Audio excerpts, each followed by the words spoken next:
ఏపీలో ఎక్కడి నుంచి వచ్చారు? నాది గోదావరి జిల్లా. గోదావరి జిల్లా. మీ కాన్స్టిట్యున్సీ ఏది వస్తుంది? మాది నిడదోలు. అంటే మీ కాన్స్టిట్యున్సీలో ఎక్కువ ఏ పార్టీ బలంగా ఉందనుకోవచ్చు? పార్టీ అని కాదు, టీడీపీయా లేకపోతే వైఎస్ఆర్సీపీయా? లాస్ట్ 2 years నుంచి బురిబల్ చేశారు, ఒకటి చేశారు టీడీపీ ఆయన. ప్రజెంట్ వైఎస్ఆర్సీపీ శ్రీనివాస నాయుడు. వైఎస్ఆర్సీపీ అభివృద్ధి బాగా చేస్తుందా, మరి టీడీపీ అభివృద్ధి బాగా చేస్తుంది అనుకోవచ్చు? సిమిలర్గా ఉంది. రెండు సిమిలర్గా ఉంది. ఒకవేళ ఇప్పుడు ప్రభుత్వం మారితే ఏ ప్రభుత్వం మారితే డెవలప్మెంట్ ఎక్కువ జరుగుతుంది? డెవలప్మెంట్లో మాది గోదావరి జిల్లా మేడం, మాకు ఐటీ సెక్టార్స్ అంత డెవలప్మెంట్ ఏమి ఉండదు. చేస్తే విజయవాడ అటు సైడే ఉండాలి. జరిగితే నాకు తెలిసి టీడీపీ జనసేన కలిపితేనే అవుతుందని నేను అనుకుంటున్నాను. అందుకే అక్కడి నుంచి ఇక్కడికి వచ్చాను జాబులు లేక.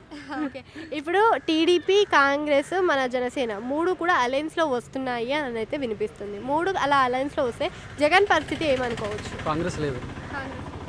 అంటే వస్తుంది, ఇప్పుడు షర్మిల అందులో మిక్స్ అయింది లేదు. నేను నిర్దోల్ కాన్స్టిట్యూన్సీ జనసేన సర్కిల్ హెడ్ని, నాకు తెలుసు.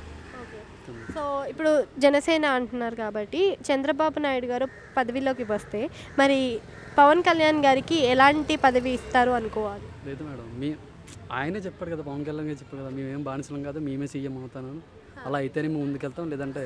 సో సీఎం అవుతారు అని అంటున్నారు, అది కూడా 2.5 సంవత్సరాలు చేసుకుంటాం అంటున్నారు.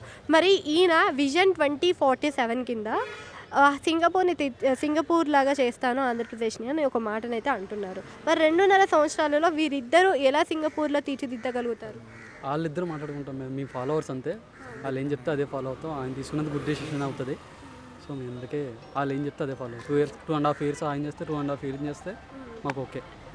చంద్రబాబు నాయుడు గారు అధికారంలోకి వస్తే డెవలప్మెంట్ అనేది మీకు ఎలాంటి మార్పులు జరుగుతాయి? అంటే పవన్ కళ్యాణ్ గారైనా చంద్రబాబు నాయుడు గారైనా ఇద్దరు కలిసి వస్తున్నారు కాబట్టి వాళ్ళిద్దరి పరిపాలన చేస్తే ఏమి అభివృద్ధి ఫస్ట్ జరుగుతుంది అనుకోవచ్చు? ఏం అభివృద్ధి చేస్తాం? ముందు రైతులకు మంచి జరగాలి, రైతులకు పోలవరం ప్రాజెక్ట్ అవ్వాలి ఫస్ట్.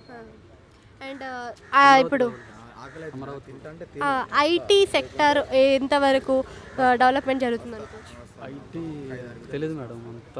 అంటే వాళ్ళిద్దరూ మనకి ఎంత విజన్ చూసుకున్నా కానీ టీడీపీ నుంచి అయినా పవన్ కళ్యాణ్ గారి నుంచి అయినా వాళ్ళిద్దరు చెప్పే మాట ఒకటే, ఉద్యోగాలు ఐటీ రంగాన్ని డెవలప్మెంట్ చేస్తాము అని చెప్పి. మరి వారు చేయగలుగుతారు అనుకోవచ్చు? కన్ఫర్మ్ చేస్తారు, అది ఎంతవరకు అన్నది చెప్పలేము మన పర్సెంటేజ్. టీడీపీని చూసుకున్నట్టయినా వైఎస్ఆర్సీపీని చూసుకున్నట్టయినా బీసీలకి ఎక్కువ సీట్లు ఇస్తామని హామీలు ఇస్తున్నారు. మరి ఎంతవరకు చేయగలుగుతారు అవి? ఎవరి క్యాపబిలిటీ బట్టి వాళ్ళు ఉంటుంది అంతే. మరి ప్రజలు ఎవరిని నమ్మవచ్చు ఈ రెండిద్దరిలో? అది వాళ్ళ చేతిలో ఉంటుంది. అంటే ఇప్పుడు మనకి జనవరి 26 నుంచి ఉచిత బస్సు సౌకర్యం మహిళలకు పెడతాను అని చెప్పేసి మన ఎవరైతే జగన్ ఉన్నారో జగన్ హామీలు ఇస్తున్నాడు. మరి ఇస్తే పరిస్థితి ఎలా ఉండొచ్చు ఆంధ్రప్రదేశ్? అక్కడ ఇక్కడ తెలంగాణ జరిగింది, ఆంధ్రప్రదేశ్లో ఇంప్లిమెంట్ చేస్తున్నాడు అంతే. ఆంధ్రప్రదేశ్ ఆల్రెడీ అప్పుల రాష్ట్రం అని అంటున్నారు. మరి ఒకవేళ అది ఇంప్లిమెంట్ చేస్తే ఎలా ఉంటుంది? ఇప్పుడు ఏముంది, ఇంకా యూత్ అంతా ఏపీ వదిలేసి హైదరాబాద్ నార్త్ సైడ్ వెళ్తారు. ఇంకా థ్యాంక్ యూ.